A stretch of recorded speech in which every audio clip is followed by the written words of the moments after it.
ছোটবেলা থেকে আমি জেনারেল জিয়াকে আদর্শ হিসেবে দেখি। উনার ছেলে যদি নেতা হয়ে থাকেন তাহলে আমি ধরে নেই যে উনি সেম আদর্শ নিয়ে চলেন। তো উনি যদি সেই আদর্শ নিয়ে চলেন এবং সেনা কর্মকর্তার মতো তার ভাষণ বা তার দৃঢ়তা যদি থাকে তাহলে উনি উইদিন নেক্সট 24 আওয়ার্স উনি বাংলাদেশে থাকবেন। দেশ তো নেতার একটা ভ্যাকুয়াম তৈরি হচ্ছে। তো সেই ভ্যাকুয়ামে যদি তারেক জিয়া যদি সেই ব্যক্তি সত্যিকারের ব্যক্তি হন তাকে ওই ইলেকশনের পরে উনি প্রধানমন্ত্রী হয়ে গার্ড অফ অনার নিয়ে ঢুকবেন। This is a mechanism, is a wrong mechanism. মানুষ আপনাকে অ্যাকসেপ্ট করবে না। এখানে একটা সফটওয়্যার ছিল, নাম হচ্ছে আফিস। আফিস মানে হচ্ছে অটোমেটেড ফিঙ্গার আইডেন্টিফিকেশন সিস্টেম। মানে আপনি এটাকে জাস্টিফাই করার জন্য এটা একটা অ্যালগোরিদম দিয়ে মানে বের করা হয় যে এটা আপনি। এই অ্যালগোরিদমটা যেটা এটা এখনো পর্যন্ত টাইগার আইটির হাতেই রয়ে গেছে। মানে আপনার মানে ধরেন আপনার বডিতে জান আছে, মানে মানে হার্টের মধ্যে আপনি হার্টের একটা অংশ আপনাকে বলছে খুলে আমি একটা পাম্প বসাই দিয়েছি। এটা পাম্প বসাইছে, কিন্তু আলটিমেটলি আপনারা আবার দেখবেন যে আরেক জায়গাতে লিভারে ক্যান্সার হয়ে গেছে। So it is actually there. মানে তারা এখান থেকে বের হয় নাই। বিএমটিএফ এখনো পর্যন্ত এটার কর্ণধার।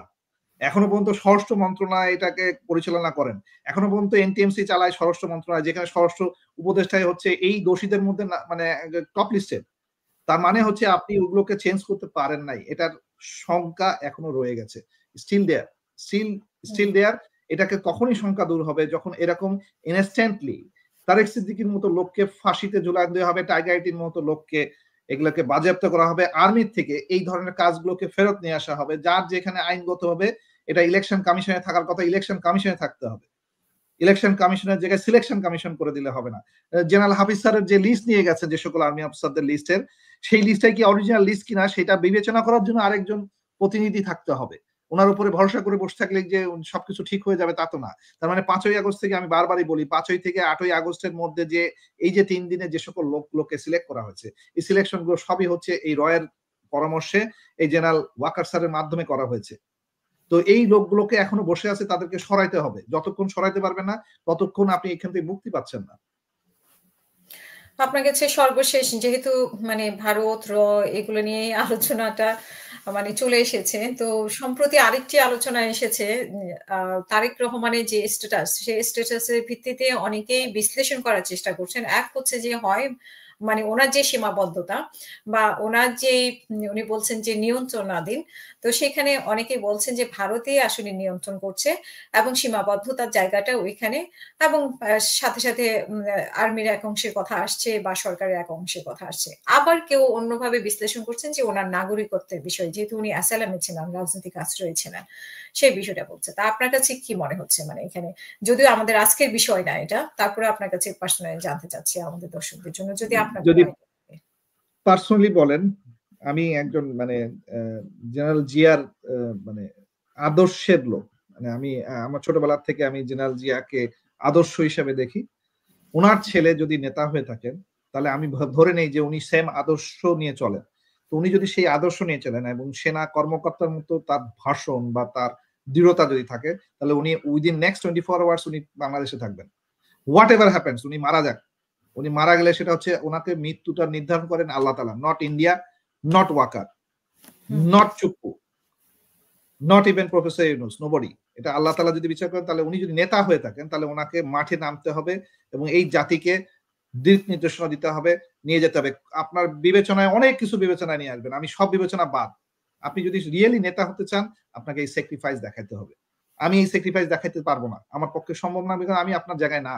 I am not a son of general Zia, but I M A follower of general Zia. আমি সেখান থেকে বলতে চাচ্ছি যে আপনি মাঠে যাবেন এবং যেতে আপনাকে হবে, আজ হোক কাল হোক, যেহেতু যাবেন তাহলে এখনই যান। This is the right time, because এই সময় মানুষ চাচ্ছে আপনাকে, মানুষ চাচ্ছে যে একজন নেতা।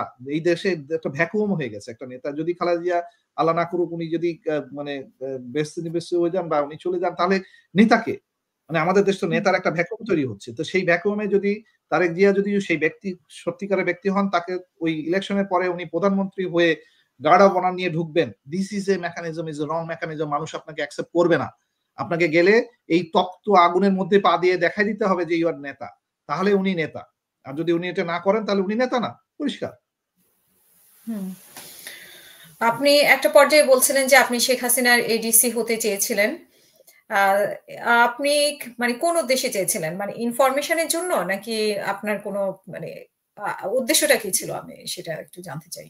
এবং শেষে কি হয়েছিল? কেন হতে পারেননি? দেখেন, আমরা যারা মিলিটারি অফিসার, যারা আমরা এই বিডিআর হত্যাটার ব্যাপারে সবচেয়ে ব্যথিত হয়েছি, আমরা শপথ নিয়েছিলাম ওই দিনকে যে আজ হোক কাল হোক এর বিচার তো দেখবই, সাথে সাথে যারা বিচারের মানে এটার সাথে যারা জড়িত তাদের কঠোরতম শাস্তি পারলে আমরা নিজেরা দেব। এবং আমাদের মতো যারা রিস্ক নেওয়ার চেষ্টা করে তাদের মধ্যে আমি একজন। আমি তখন ওই যে শেখ হাসিনার মানে এপিএ ছিলেন শেখর, ওনাকে আমি অ্যাপ্রোচ করি।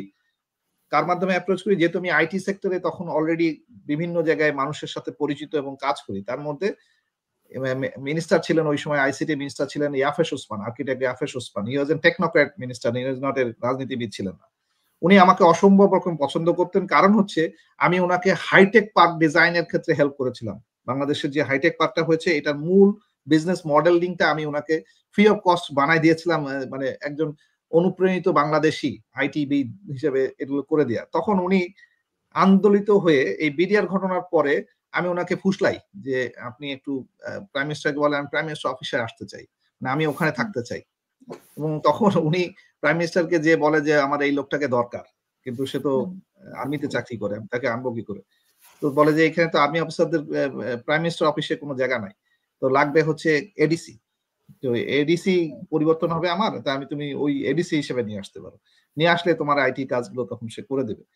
এইটা উনি জেনারেল তারেক সিদ্দিকীকে বলে ফেলেন, এবং Tarek Siddiqui by this time টের পাওয়ার পরে 24 ঘন্টায় আমার ঢাকা থেকে আউট করে দেয়, এবং আমার ক্লিয়ারেন্স বলে মঈন আহমেদকে বলে দেয় যে এ যেন মানে চিরসীমায় আসতে না পারে।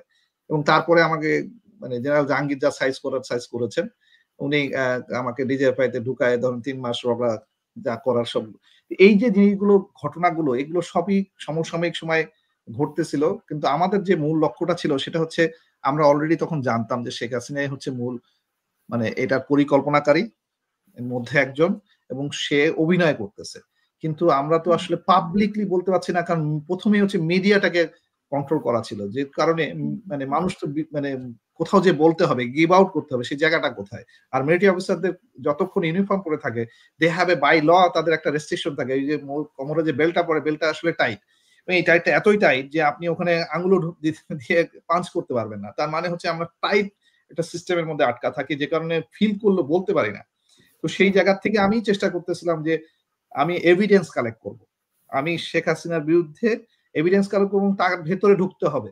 এবং এই ঢোকার জন্য আমি চেষ্টা করে গেছি বারবারই চেষ্টা করেছি, আমি ডিসগুজ নেওয়ার চেষ্টা করেছি যে ওদের ভেতরে থেকে কিভাবে এই তথ্যগুলো এবং এই অ্যাটাকিং জিনিসগুলো করা যায়। যেমন আমার সাথে সাথে এরকম আরেকজন করতে, যে সেও দেশ ছাড়া, মেজর জিয়া, সেও চেষ্টা করেছে তার মতো করে, আমি চেষ্টা করছি আমার মতো করে।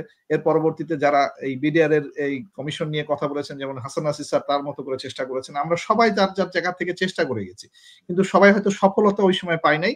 এখন যেহেতু একটা প্রতিবেদন হয়েছে, আমরা ন্যায় বিচারকে আসলে থামাবো না, মানে এটাকে মানে চলমান রাখবো, এই শপথ নিয়ে আমরা কথা বলতেছি। আমাদের এই জিনিসটা সত্যকে চাপা দিয়ে যে রাখা যাবে না, এই জিনিসটাকে আমরা প্রমাণিত করার চেষ্টা করতেছি।